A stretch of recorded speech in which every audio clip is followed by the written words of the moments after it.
ஒரு ஊரில் ஒரு பேராசை பிடிச்ச வியாபாரி இருந்தான். ஒரு நாள் அவன் வியாபாரம் பண்ணிட்டு வரும்போது அவனுடைய 100 பொற்காசுகள் உள்ள பைய தொலைஞ்சு போச்சு.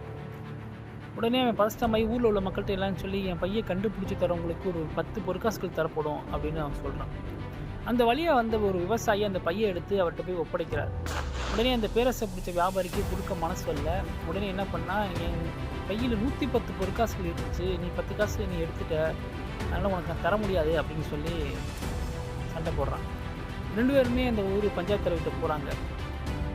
அந்த விவசாயி சொல்கிறாரு, ஐயா நான் ஒரு காசு கூட எடுக்கலை, அந்த பையை எடுத்துகிட்டு அப்படியே ஒப்படைச்சிட்டேன், இவர் பொய் சொல்கிறாரு அப்படின்னு சொல்கிறான். உடனே அந்த பேராசையை பிடிச்ச வியாபாரி, இல்லை நான் 110 பொற்காசு வச்சுருந்தேன், இன்னும் 10 காசை எடுத்துட்டான் அப்படின்னு அவர் சொல்கிறாரு.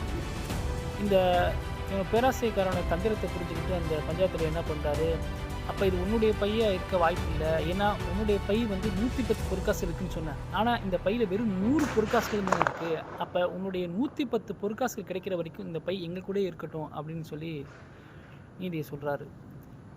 இதுலேருந்து என்ன தெரியுதுன்னா, நம் பேராசையாக ஒரு விஷயத்தை செய்கிறது அது மொத்தத்தையும் நமக்கு அழிவை தரும் அப்படின்னு இந்த கதை உணர்த்துது. இந்த கதை பிடிச்சிருந்தா லைக் பண்ணுங்கள். பேராசை பெருநஷ்டம்.